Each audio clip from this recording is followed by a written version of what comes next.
Jelajahi cara baru mendapatkan informasi. Download Metro TV Extend sekarang.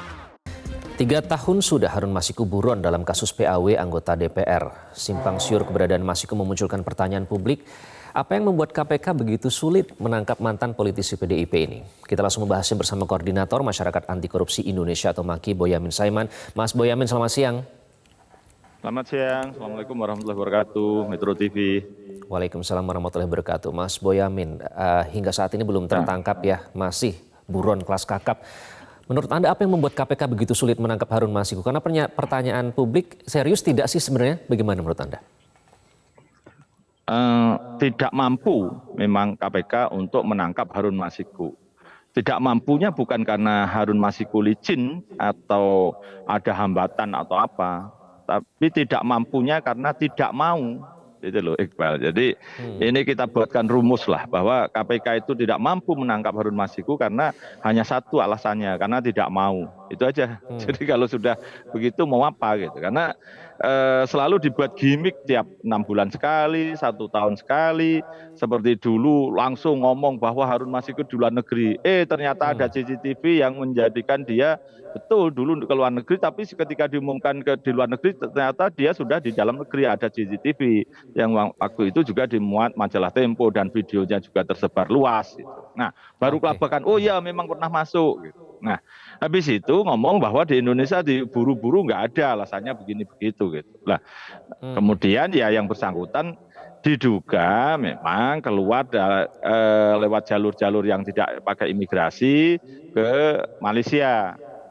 Negeri 9 di negara bagian di Malaysia, ada di Bandar Seri titik-titik lah. Saya pernah dapat informasi itu dan informasi yang berseberangan bahwa Harun Masiku sudah meninggal. Jadi ya kalau sudah meninggal mau apa gitu kan, kalau memang sudah meninggal. Tapi kita mencoba memburu terus sampai titik mana dia, kalau toh meninggal ada di mana kuburannya misalnya. Kalau enggak pun ya kita berharap masih hidup dan kemudian kita cari.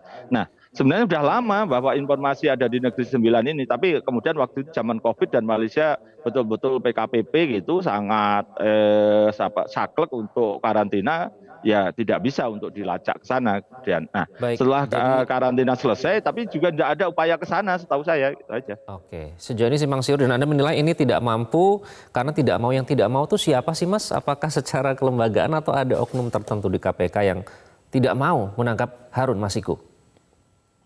Ya sebenarnya dulu ada kemauan tapi ada halangan awal-awal itu. Terus kemudian ketika halangan ini sudah tidak ada, tapi kemudian orang-orang yang mau itu kan sudah pada keluar sebagian karena tes wawasan kebangsaan. Dan kemudian yang sekarang ada ya kalau toh kelihatan mau itu ya gimmick gitu. Jadi enggak akan serius itu. Menurut saya itu sih. Sehingga ya kayak didaur ulang. Kemarin saya kira Krisnamurti, Kadipubinter Polri itu datang ke KPK itu sudah dengan informasi, tapi yang disampaikan ternyata informasi lama tahun 2020. Ya, berarti kan memang gimmick aja ini. Jadi selalu akan begitu. Bahkan kalau menjelang pemilu nanti semakin gimmick lagi ini didaur ulang, apalagi kegiatan gitu. Jadi ya saya tidak berharap gitu. Makanya ya MAKI sebenarnya mau melakukan sesuatu yang agak terobosan bulan-bulan nanti lah, kira-kira bulan depan itu untuk mengajukan gugatan pra peradilan supaya ini disidangkan in absensi aja. Jadi anggap aja Harun Masiku tidak terangkap atau tidak diketahui beradaannya, kemudian harus melakukan terobosan. Dan Kejaksaan Agung sudah sering di kasus Senturi itu sudah biasa, Esam Warak dan Rahmat Ali Rifni itu disidangkan in absensi ya.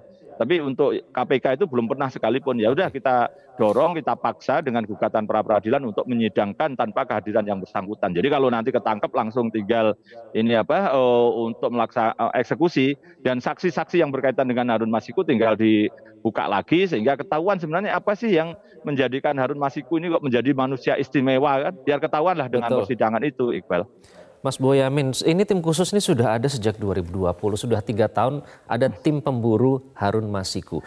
Nah kalau Anda menyatakan tidak mampu karena tidak mau, artinya kalau sebenarnya mau, ini KPK sebenarnya mampu kalau menggunakan teknologi misalnya. Karena kalau kita berkaca dengan kasus Nazarudin sampai jauh-jauh Bogota Kolombia tertangkap loh.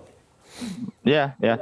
Dan waktu itu hanya trik sedikit aja bahwa ada teman-teman yang melakukan demonstrasi di kedutaan Indonesia di Singapura dan Singapura merasa jengah dan kemudian nyatanya Nazarudin harus keluar dari Singapura dan akhirnya tertangkap di Bogota misalnya. Yakinlah mampu dan ada beberapa buron yang terkait dengan Samadikun Hartono atau siapapun di Cina pun yang tadinya sulit juga kemudian diproses. Jadi di negara manapun di dunia ini akan membantu Indonesia menangkap buron kalau kemudian negara-negara tersebut melihat Indonesia sungguh-sungguh dan serius untuk tangkap.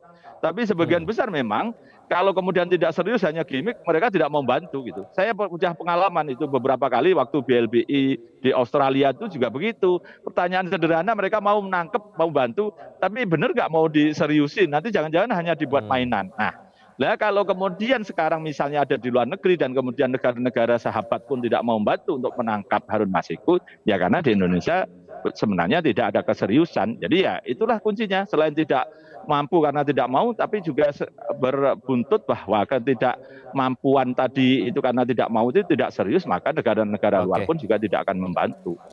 Baik, karena kan klaimnya sudah melibatkan Interpol dari berbagai negara begitu. Kemudian informasinya simpang siur. Juga gitu. Ya. Iqbal, red notice dulu katanya sudah ada, ternyata dicek juga belum ada lagi, baru kemudian belakangan ada. Jadi sistem red notice itu kan setelah ditetapkan DPO ya Mas Boyamin ya. Juga, gitu. Ya, Oke, gitu. Baik. Nanti kita akan bahas karena nih simpang siurnya cukup membingungkan publik, mulai dari jadi marbot di negara lain, kemudian lewat jalur tikus. Masa tidak mampu sih menangkap buron kelas kakap yang lewat jalur tikus gitu sekelas KPK. Nanti kami akan kembali. Mas Boyamin tetap bersama kami, tetaplah di Metro Siang.